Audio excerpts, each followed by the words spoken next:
내란 특검은 곧 최종 결과를 발표합니다. 발표는 조은석 특검이 직접 하는데 윤석열 전 대통령의 계엄 선포 동기 등이 설명될 예정입니다. 현장 연결해서 자세한 내용 알아보겠습니다. 우종훈 신기의 기자 전해주시죠.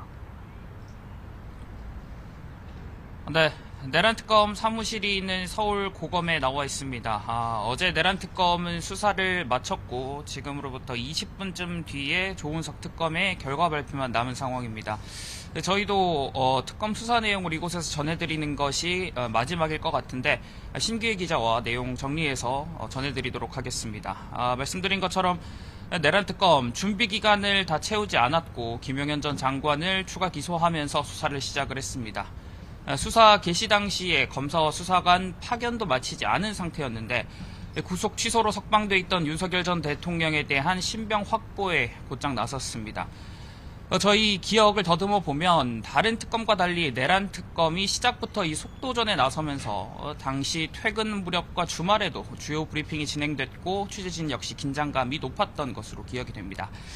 특검은 서울고검 청사를 쓰는 만큼 기자실도 늘 이 검찰이 아닌 내란특검 현수막이 쳐져 있었는데 이 현수막도 곧 철거될 것으로 보입니다. 지금 청사에 취재진도 많이 몰려 있는데 곧 조은석 특검이 브리핑을 하죠. 네, 그렇습니다. 오전 10시에 조은석 특검의 브리핑이 생중계될 예정입니다. 조 특검이 수사 개시 이후에 공개석상에 나서는 건 이번이 처음입니다. 취재진도 서초동 주변에서 우연히 마주치는 걸 제외하곤 조 특검의 모습을 거의 볼 수 없었는데요. 조 특검과 특검보들은 주말을 포함해 당일인 오늘까지 브리핑 자료를 정리하는 모습이었습니다. 오늘 조 특검의 브리핑은 1시간을 넘지 않는 분량으로 예상되는데요. 끝나면 최선임 특검보이자 공보를 맡은 박지영 특검보가 질의응답을 받을 거로 보입니다. 조 특검 발표 내용엔 내란 특검 수사의 핵심이라고 할 수 있는 윤석열 전 대통령의 계엄 선포의 동기와 최초 계획 시점 등이 담길 예정입니다. 네, 조은석 특검의 발언도 굉장히 주목되는 상황입니다. 과거 이력, 그러니까 윤석열 전 대통령과 함께 검찰총장 후보군의 이름을 올리기도 했던 인물이었고요. 특검이 임명된 뒤에는 이 특혜 없는 수사를 강조했습니다. 불구속 상태였던 윤석열 전 대통령에 대한 이 첫 소환 당시에 이 지하주차장으로 올 것이냐 아니면 정문으로 올 거냐를 두고 특검과 윤 전 대통령 측이 공방을 벌였던 것 아마 기억을 하실 겁니다. 그때도 내란특검은 계엄 선포의 피해는 온 국민이 피해자라거나 또 윤 전 대통령도 피의자 중 한 명이라는 점을 강조를 했기 때문에 오늘 직접 결과를 발표한 조은석 특검의 발언 수위가 어떨지 관심이 모아지고 있는 상황입니다. 다음은 주요 수사 내용 한번 짚어주시죠. 네, 특검 출범 전에 이미 내란 혐의로 기소된 윤 전 대통령과 김용현 전 국방부 장관 외에 국무위원들에 대한 수사가 줄을 이뤘습니다. 수사 결과 국무회의에 참석했던 한덕수 전 국무총리와 이상민 전 행안부 장관, 박성재 전 법무부 장관이 기소됐습니다. 계엄이 마치 합법적인 것처럼 외관을 꾸미기 위해 국무위원들이 추가로 소집됐고 또 단전 단수나 합동수사본부 구성 등 계엄이 성공할 수 있도록 구체적인 임무를 한 인물들입니다. 특검은 국무위원들의 헌법적 책무를 특히 강조했습니다. 박지영 특검보는 브리핑에서 늘 기자들에게 내란 특검의 수사는 향후 국무위원들이 비단 대통령의 지시를 이행하는 위치가 아니라 위법한 명령에는 이를 견제할 책임이 있는 위치에 있다는 점을 명확히 하기 위함이라고 설명했습니다. 네, 또 특검의 수사 대상 가운데 외환 의혹도 상당히 주목을 받았었는데 이에 대한 결과가 또 어떻게 됐었는지 짚어주시죠. 네, 특검이 출범 당시 가장 주목을 받았던 사건이 바로 외환 의혹입니다. 평양 무인기 침투나 아파치 헬기, NLL 위협 비행 등 의혹이 제기돼 있었는데 특검 출범 전에는 수사가 진척을 보이진 못했습니다. 특검은 다른 사건과 달리 외환 의혹은 피의자나 참고인 소환 여부 확인까지 공보를 최소화했습니다. 결국 특검은 외환 의혹과 관련해 윤석열 전 대통령과 김용현 전 국방장관, 여인영 전 방첩사령관을 일반이적 혐의로 기소했습니다. 일반이적과 외환유치 혐의의 가장 큰 차이는 적과의 공모 여부인데요.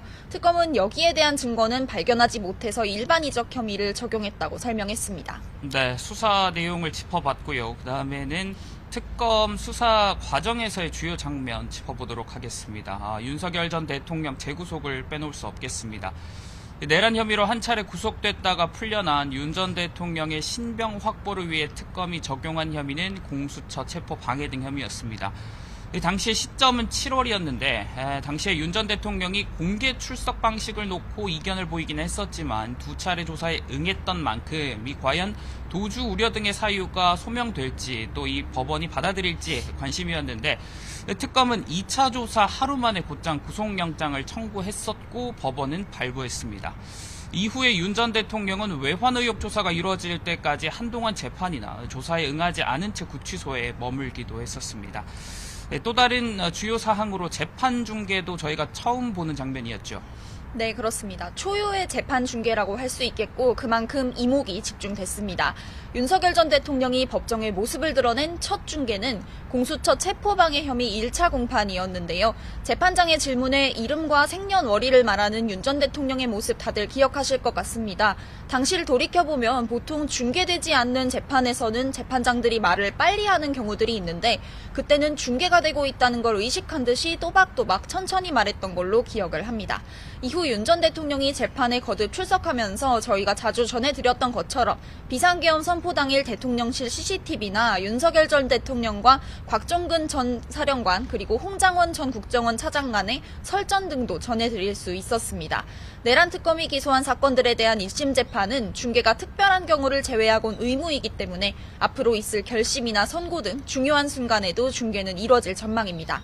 네, 또 주요 장면 가운데 특검 차원에선 특검 측에서 보자면 예상치 못한 변수들도 있었습니다. 구속영장 기각 사례들이었는데 대표적으로는 한덕수 전 총리, 박성재 전 장관, 추경호 국민의힘 전 원내대표 영장 기각 사례가 있었습니다. 이 가운데 박성재 전 장관은 두 차례나 영장이 기각됐었습니다. 첫 번째 영장 기각 당시 사유의 법원이 위법성 인식에 다툴 여지가 있다고 했고 특검은 즉각 반박했습니다. 이 당시 굉장히 강한 어투로 법원의 판단은 존중받아야 하지만 해당 판단은 받아들이기 어렵다라고 박정 특검보가 반박을 했습니다. 또 다른 순간으로 국회 계엄해제 표결 방해 의혹을 수사하기 위해서 한동훈 전 국민의힘 대표 등에 대한 공판 전 증인 신문까지 청구해 기일이 잡히기도 했지만 끝내 한 전 대표 조사는 이루어지지 못하기도 했습니다. 특검의 팀 운영 방식에도 특이할 만한 점 한번 짚어주시죠. 네, 특기할 만한 건 내부에 레드팀이 운영이 됐다는 겁니다. 레드팀이라고 하면 특검 내부에서 객관적인 관점으로 수사나 재판 진행에 문제가 없는지 살피는 건데요. 이들은 신문 내용이 유효했는지 영장 청구에 문제는 없는지 사실상 게이트키퍼 역할을 했다고 합니다. 또 특기할 만한 건 수사 초기 내란 특검이 각 팀을 매트릭스 형태로 운영했다는 점인데요. 이게 무엇이냐면 쉽게 말해 내가 속한 팀과 다른 팀 간의 칸막이 없이 필요한 정보들을 공유하고 유동적으로 사건이 발생했을 때는 협업하면서 수사한다는 겁니다. 특검은 사안이 중첩될 수밖에 없는 이 수사의 특성상 이런 형태의 수사를 진행했고 실제 이런 점이 수사 속도를 높이는 데 기여를 했다고 평가하고 있습니다. 관련해서는 재판도 진행 중입니다. 앞으로 남은 게 재판인데 이 내란 특검이 기소한 사건 가운데 이미 결심이 끝난 한덕수 전 총리 사건도 있고 다음 달 초면 변론이 종결될 거로 보이는 윤석열 전 대통령 사건도 있습니다. 오늘도 윤 전 대통령 내란 혐의 재판이나 노상원 전 사령관 선고기일이 진행이 될 예정입니다. 그래서 내란 특검은 이 공판 때문에 오늘 최종 브리핑에도 특검보들이 전부 참석하지는 못하는 상황입니다. 윤 전 대통령만 해도 내란 혐의와 체포방해, 위증, 일반 이적 혐의 등 한 주의 대부분을 재판으로 소화를 하고 있습니다. 지금까지 내란 특검 관련 소식 정리해드렸습니다. 상암동 스튜디오 나와주십시오.